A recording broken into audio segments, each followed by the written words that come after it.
Thank you all for being here, and thanks to the organization for trusting me. And well, let's talk about font, about design. Well, I am Ana Cirujano, Ana Cirujano for you, and I am from Spain. I am a business owner in Spain. I am a freelancer, I'm a designer, and I am in love with typography and with WordPress. You can see my contribution to WordPress.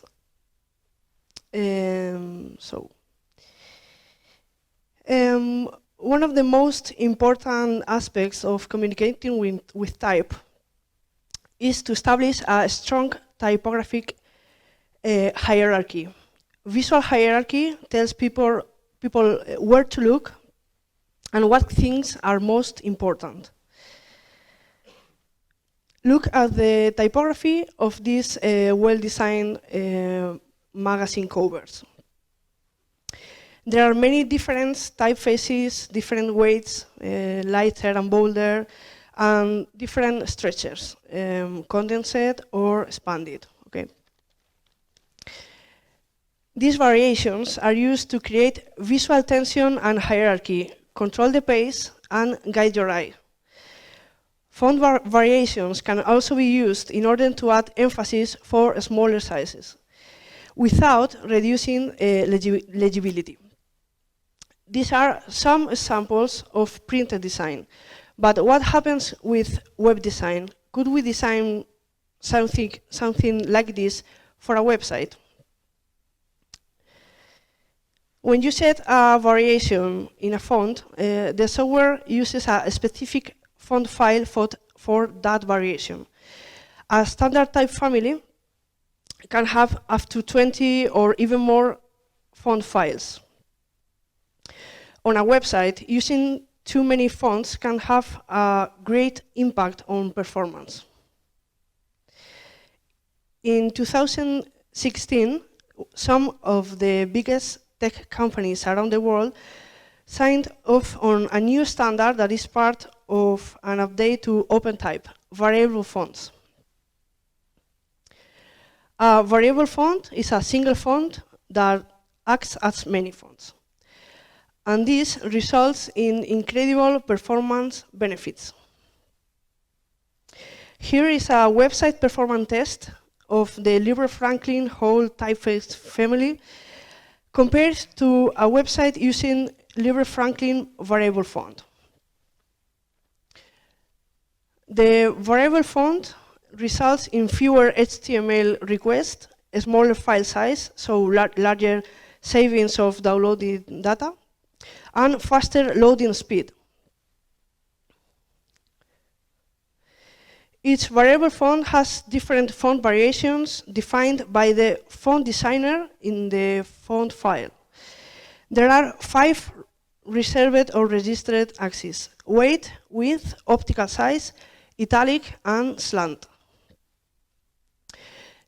Let's see the weight.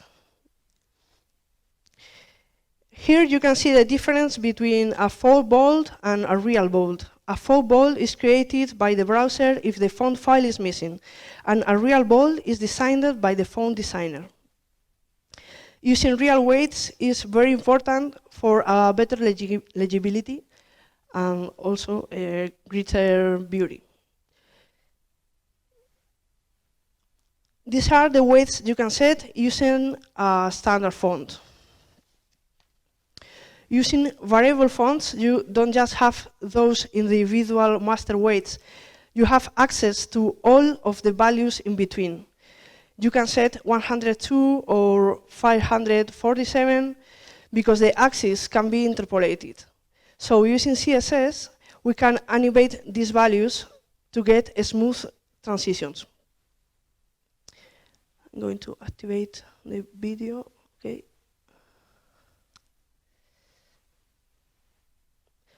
I know Cyrillic and Russian. Okay, maybe this one. Just click. Or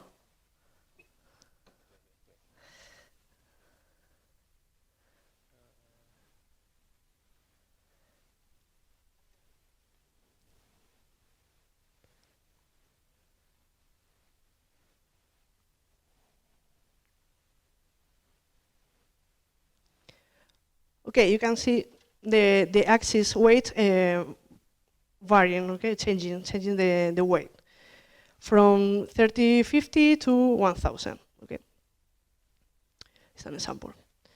Okay, so now deactivate, or yeah, here. Okay, okay. So let's see the width, the axis width. This is the width axis. Just like weight, you can set and animate a range of values of width. Yeah. Okay, you can see it switching from 60 and 100, or width, condensing and expand it. Okay.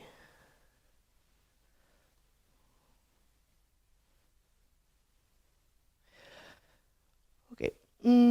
A variable font can contain many different axes that can do different things at the same time. In that graphic, you can see the letters, the characters changing the width axis and the weight axis at the same time. So let's see, optical size. Optical size is an axis to improve the legibility in smaller sizes. On the right, you can see the glyphs for bigger sizes, with more contrast and detail. On the left, for smaller sizes with less contrast and detail. And this is an example. Yeah. More contrast and detail, and less contrast and detail, with just one font file.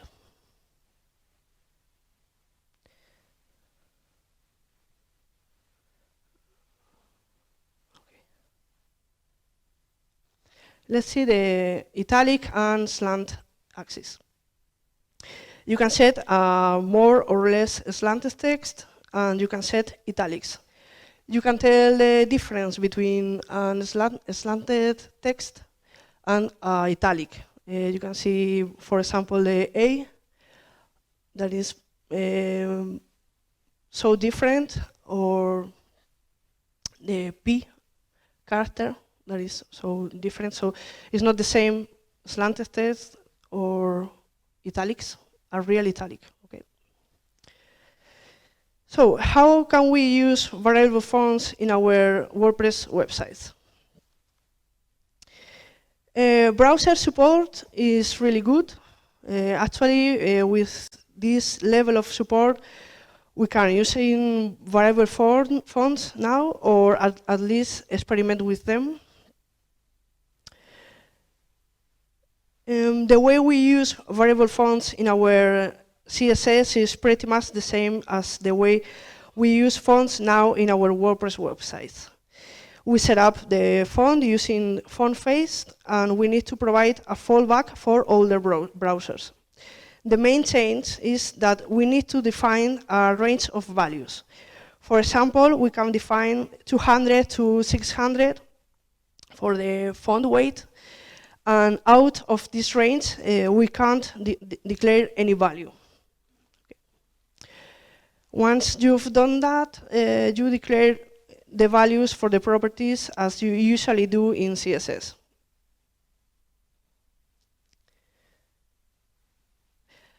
You can also use now Google fonts, although it's in beta version, but this is the way you need to declare to import the font family and declare the range of values you can use. In the presentation we are going to share with you, you can find a link to more information about how you have to declare your CSS. And as you know, the new theme, standard theme that is included in the new WordPress version 5.3 that is about to be, is including variable fonts. So you can, as you know, it's open source, it's WordPress, so you can check how it's doing, how it's declaring, how it's using this intervar variable font, and see how is the code made. Okay. All right. Okay. These are all the values you can declare for controlling any of the standard axes, the 5 standard or registered axes. Let's see the custom axis. I have another video here. Okay. The type designer can create custom axes that provide the developer with the power to control every aspect of a font. For example, this is a custom axis for controlling the serif. You can create a font with more or less serif. I don't know if you can tell, but it's a font switching from serif and non-serif with just one file. Okay.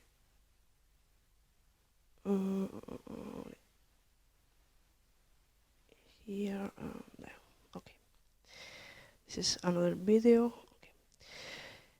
Okay. We could also change the height or depth of ascenders or descenders, as you can see in this video.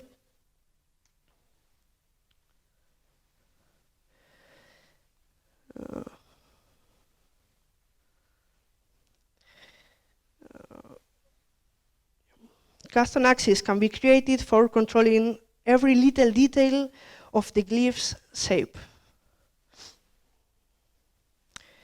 Since we can create any shape in a font file, the font designer can also create something like this.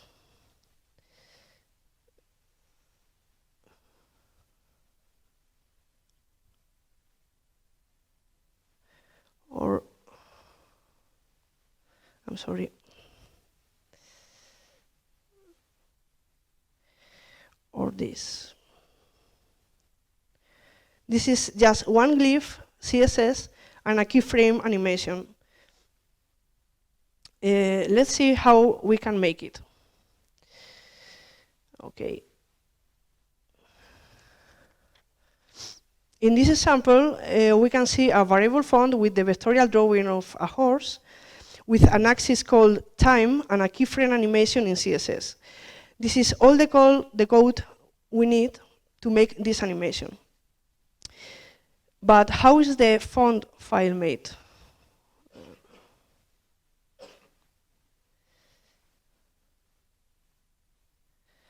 Okay, next, yeah. This is the variable font file. We have just one glyph with 16 keyframes as intermediate masters. And that's it. The cover is a variable font that has 15 custom axes. The versatility of the cover is a good example of the power of variable fonts. When using a variable font with custom axes, it's important to specify every single axis in the variation settings, even if the value is 0. Let's go over some real examples of variable fonts. As we have solved the problem with performance, and we are not limited by technical issues, we don't have to worry about how many font variants are loading in the website. In this example, we can choose a typeface, a different typeface for headlines of good news, and we can choose a different one for bad news. We can make the character change on hover.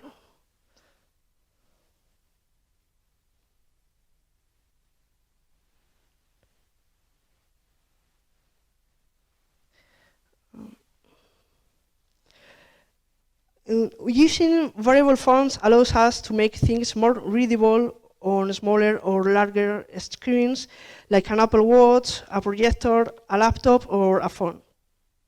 We can modify typography to be more readable and more legible, depending on the environment. In this example, when the screen is smaller, the characters are narrower. We don't need to sacrifice design for performance. Creativity can start to determine our choices instead of technical limitations.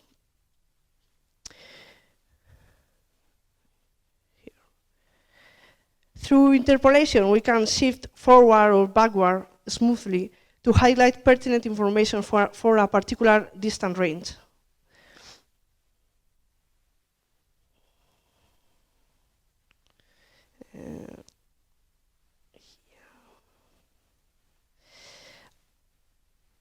And we can create sufficient contrast based on the user's environment. Maybe you can't see it, but when it's not light, the character changes to be more readable.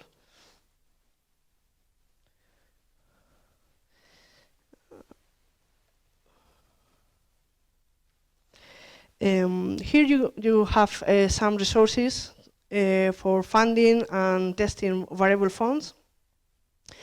Access Praxis is for funding and testing.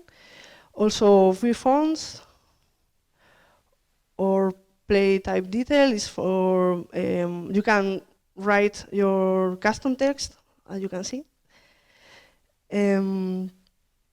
This is another resource for testing, funding, okay. And this is a very interesting website because you can just drop a font and get the information about that font, what axes are designed for by the font designer, and how you can declare the CSS and also export the CSS to use that font. I would like to recommend you some people that are experts in variable fonts, that Jason Pamental.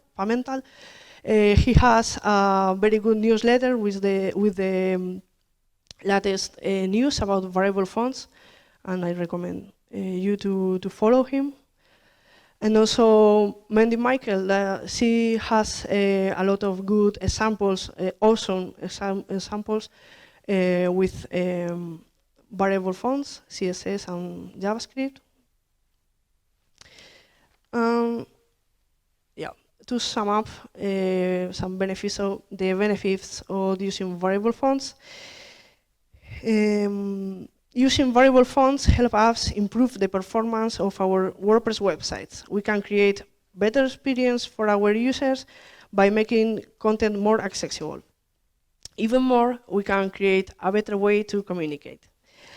I hope you enjoyed this presentation, and I encourage you to start using variable fonts.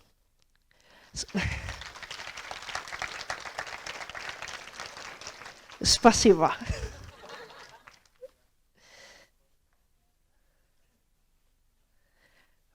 Questions? Thank you for the presentation. You showed a very interesting example of the animated glyphs, and I wonder how it's achieved in terms of the technical side. I mean, is it like a single shape for each value of the axis? Yes, you can see the font file. You need a specific software in order to design the font.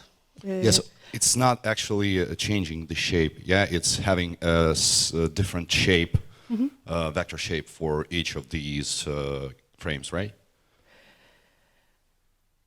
I mean, it would mean that it will increase the size of the font if you have... Yeah, it's animation in CSS with keyframes. It's normal CSS animation. It's a standard CSS. No, yeah, I understand. I mean, when you design this font to create those variations on the axis, do you need to design a different shape, vector shape for each of the... Yeah, you have 300 characters in just one font file to draw every shape you can imagine, or even in colors, because we have color fonts support, and we can draw everything we can imagine. Yeah, using just one font file, 300 characters. Yeah. Yes, but or even more. if this font file actually contains like 100 different shapes for a single letter, it means it will increase in the size, the file. Yeah, of course. Yeah, of Get course. it. Thank you.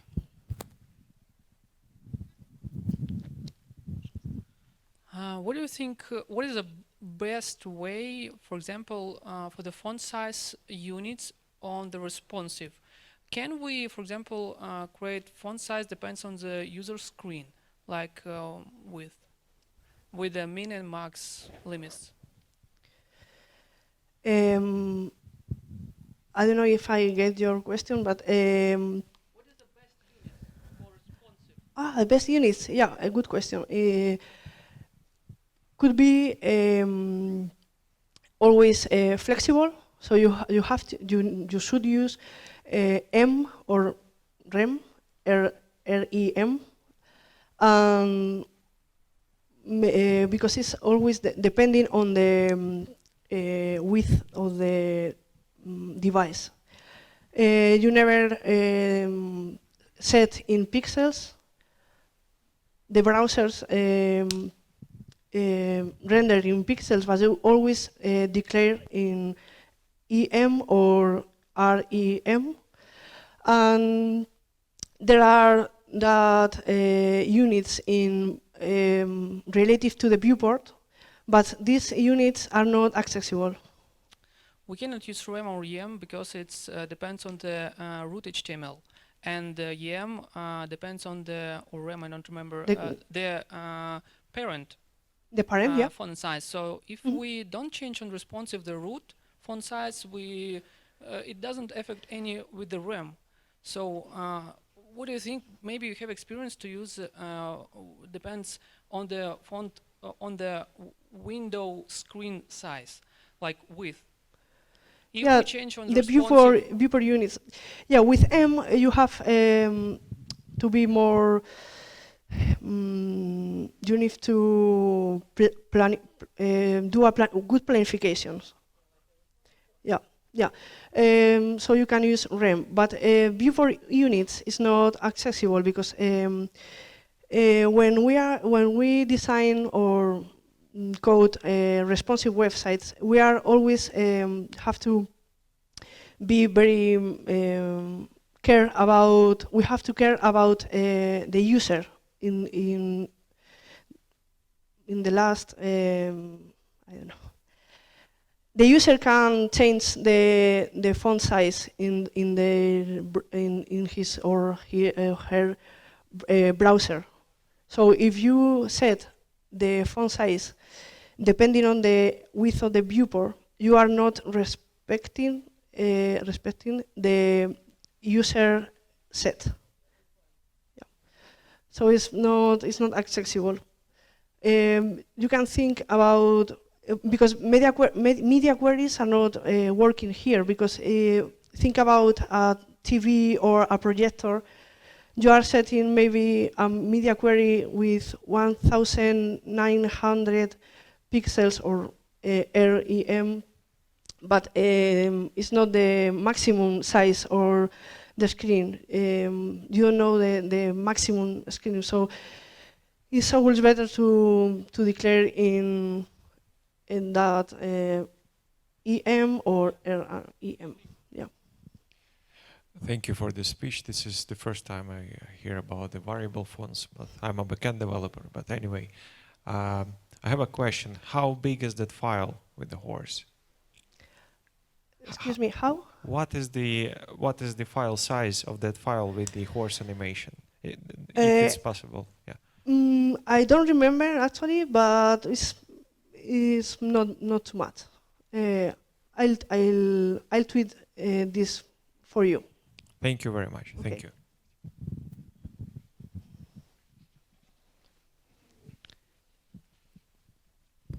Thank you, Anna. I have one small question.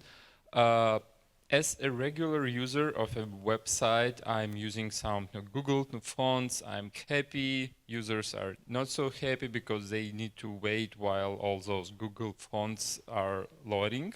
So does Google font already support these variable fonts? And if yes, what benefits I will get if I just enable or use variable font without any other styling or animation as you showed us. You can use Google Fonts, but there are some just 10 or 12 today fonts now. Google Fonts, it's not many fonts now, and there are in beta version, but you can start experimenting with them. The benefits or using, what is your question exactly? So I'm asking if I will switch to variable font. Definitely, absolutely. I will take the same one and just use the variable font version. What benefits it gives? The benefits is performance. The main benefit is you can respect the shape of the character. As for example, the real italic. If you don't have the file in your server or making a request to Google Fonts to that specific variation for the italic, you are making faux italic, not real italic. So you are getting slant, just slant, but you need real italics for a better user experience. And also this optical size, you can get the real shape of the letter and changing depending on the screen, and this is automatic. And also this one, you can use a real bold. It's not just a border in the letter, so it's the letter bolder designed by the font designer. So the shape is better for legibility and for getting the beauty of the letter with the contrast, and yeah, it's for better user experience. If you get this one in now, you need minimum 3 font files. But now you can use just 1 font files with open type with more tables, and you have all these benefits for the Thank you. Есть еще вопросы? Are you using a font font display CSS feature? Font displays, yeah. Yes. What is the question about font display? Are you using, and which type you recommend? This is for when the browser is not not downloaded the font. You can switch to swap in order to not showing the backup font, a fallback font. So it depends on if for you it's important the exactly typeface, or for you it's not so important. Maybe you can use serif or sans serif, and the browser is loading the font quickly because it's the user have the font in his or her browser. So if for you it's important, because you know that the fonts change their size depending on what typeface is. You can change this value depending is the most important for you or not. So better to use swap. Depending if for you it's important because the typeface is changing your design, because the typeface is changing the size of the font, or not, or for you it's not important. Okay, thank you. But the user, if the user get the text before, I thought they don't get your typeface. Okay, you don't use swap. But if for you is important to not show the text if you don't download it, have downloaded the font file. Okay, you said the other option. Thank you.